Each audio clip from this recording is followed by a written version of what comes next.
Now, let's get inspired by two SEO musicians. Welcome to the Know Your Musician segment of the CIP. Today we have two of our youngest musicians of SEO, and they are Miss Koh Minhui and Mr. Wong Qin Kai. Hello! Hello. Hi. So let's begin by sharing how you started learning erhu and zhongruan. Maybe Qin Kai? Okay, so I actually started learning erhu when I was in Ngee Sec at age 13. I learned erhu under Mr. Zhang Yuming then. Before that, I was actually playing badminton in primary school, so I wanted to join badminton in secondary school. But because I failed the trials, I wasn't as good as I thought. I joined the second choice CCA, which was the Chinese Orchestra.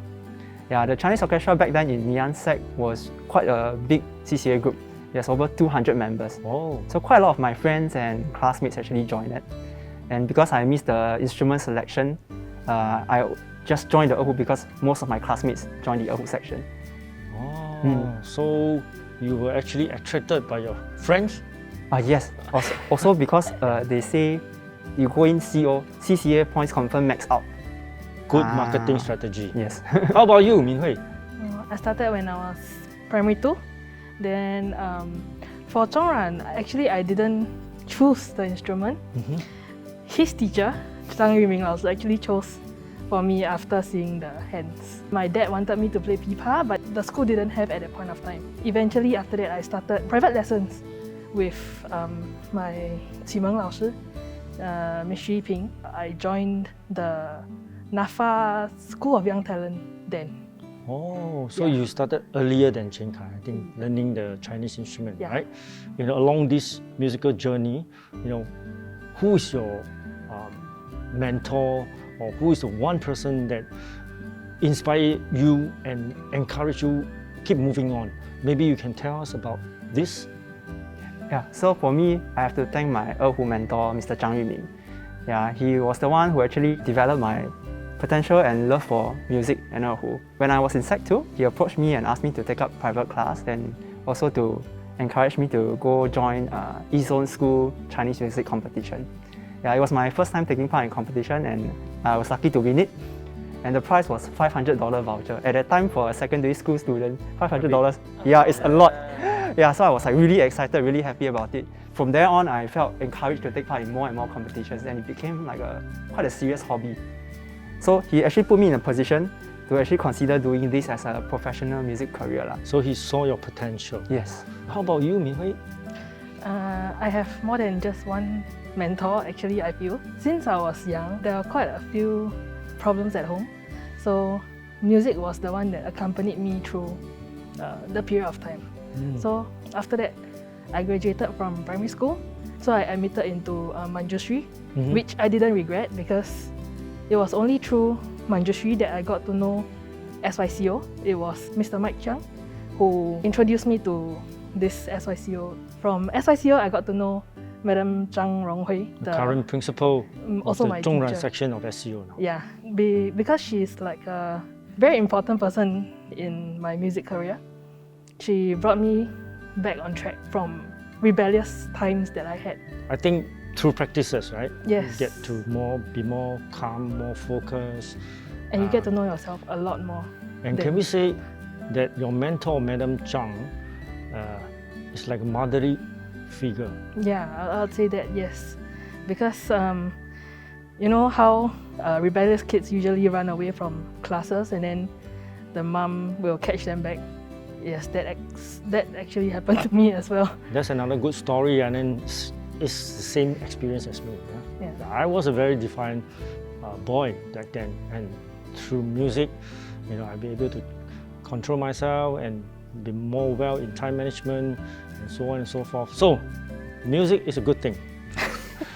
Wow. Yeah. Next, in a very summarized format, share us about the most fun, the most fearful, the most touching, and the most unforgettable moment throughout your musical journey.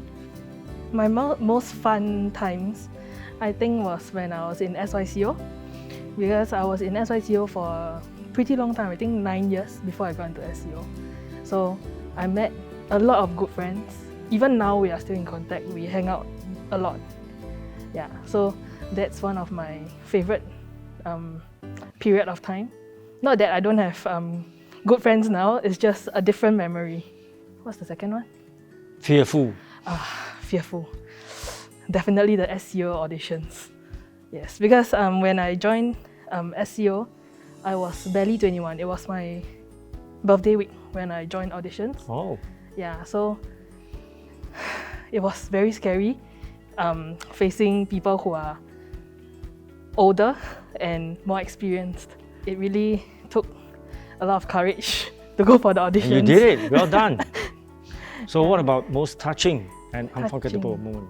It happened quite recently. Mm. Yeah, so last year we had the circuit breaker. Yes. So we all had to stop working. Then June, July, we came back to work.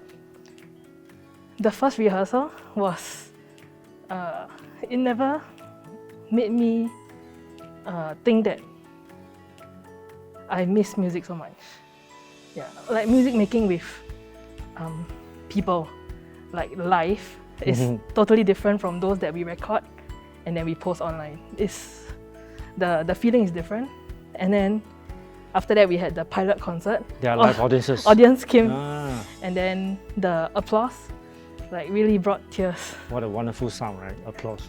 I was talking to Qin Kai just now, and I think we agreed on the same unforgettable Really? experience. That's when we actually have a chance to perform at Dodoni Theatre in Greece. Ah, in Greece. Just last year. The Europe tour Yes. of the SEO, right? That place is a very ancient theatre, thousands of years of history, and we were like in a village in Greece, and it's like out of nowhere there's this very, very grand theatre, and we performed there at night under the clear skies. You can see a lot of stars on top. Ah, Yeah, and we performed a very nice concerto piece called 火鸡, and that music was like very Primitive. primitive. Yeah. I think we used it primitive. fits the space. Yeah. And then plus the setup of the orchestra, like because we were like the main orchestra here, and then the theatre was like a semicircle. So we had 管乐 people on this side and on this side. So it was like a primitive surround sound. I think some of the musicians was actually standing Yeah. on Yeah. top of the amphitheater, above the audiences, right? Yes, Yes, yes. correct. Yeah, I remember that. That's really a very unique space. Yeah. So Oh, so both of you got this as your most unforgettable moment. yes. Oh. But for him, it's more like he's in awe. But for me, there were a lot of bugs, so it wasn't very fun sitting there in the soil. It was you very can't- wet as well. Yes, it was very wet. So, well, it's fun at the same time. It's in different kind of experience of performing in outdoor space. That's interesting. That's interesting, and that's also something that is very precious. As a musician, sometimes we do have funs. Sometimes we need to face some challenges, right? And what about you? Okay, for me, my most fun memories are actually back when I was in secondary school and when I was in Tapayo West CC Chinese Orchestra.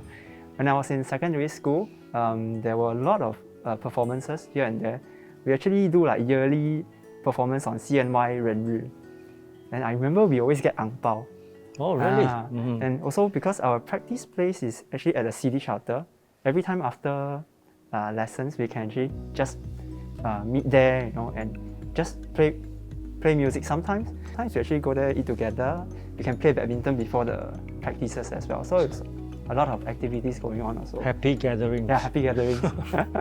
Yeah, and for my most fearful, I think that would be the time I was hospitalized in Taiwan. What? Yeah, so I was supposed to go there for a show in 2016. Then the day before the show, I ate something wrong. Then I got really bad diarrhea, vomiting, all those things. Then it was so bad, I started to have a bit of spasm. So we called ambulance, and I was brought to a Hospital there. hospital there.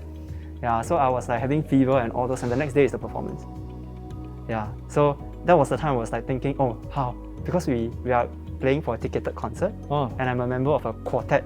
okay. The quartet cannot miss one player. I see. Yeah, so I was really worried, but thankfully on that day of the performance, I managed to get better. So I still managed to perform. Yeah. Wow. Then for my most touching memories, I think is the time I performed Butterfly Lovers Concerto with Toa Payoh SCC Chinese Orchestra. Yeah, for that concert, I think we spent a lot of time to rehearse. And when I perform on stage, I can feel everyone is in this music together. Each breath, like savoring every musical moment together. So that was like one of a very memorable and touching moments for me. So, what do you have to say to these CEO music lovers, especially for those who are thinking to go into this line as a music career? What can you advise them? Actually, I think for those who are considering doing music as a career, it will be really helpful to ask yourself why you really want to do this. Do you really love music so much? Will you enjoy doing it as a professional career as well?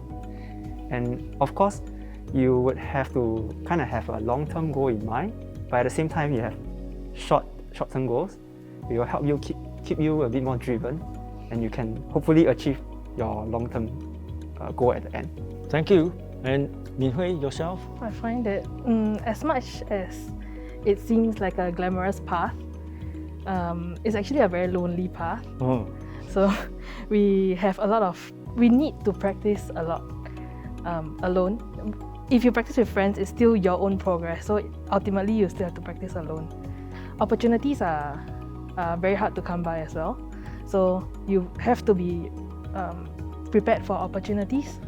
Like, just seize them whenever they come. You don't prepare only when it comes. Yeah. So I always live by this saying, 越努力越幸运, which means the harder you practice, the luckier you get. So always be ready, because opportunity just come for those who are ready. Yes. Thank you. And for those who aren't considering going into a musical career path, what can both of you share with them in getting them to know how to sustain their interests, and how can they benefit the CEO music industry? Actually, I think joining orchestras and ensembles outside would be a very useful way. This is where you can continue to keep in touch with your instrument and play music. Friends. Yeah, meet friends. Just like us. Yeah. That's how we met as well, playing in an orchestra together. Yeah. So I think that's a good way to sustain your interest for the long run. I think watch live concerts. And I mean, digital concerts are available, but if you can watch live, always watch live. Because it only happens at that point of time. Like, even if they have a 2-day concert, the first and the second will not be the same. Yeah, so always watch live concerts. Get as much exposure. Yes, it inspires you also. Thank you once again, both of you, for your very inspiring story. Besides sharing their story, the both of them actually prepare solo performances for all of you. Let's hear from Minhui on the zhongruan and Qin Kai on the erhu in their respective solo performances.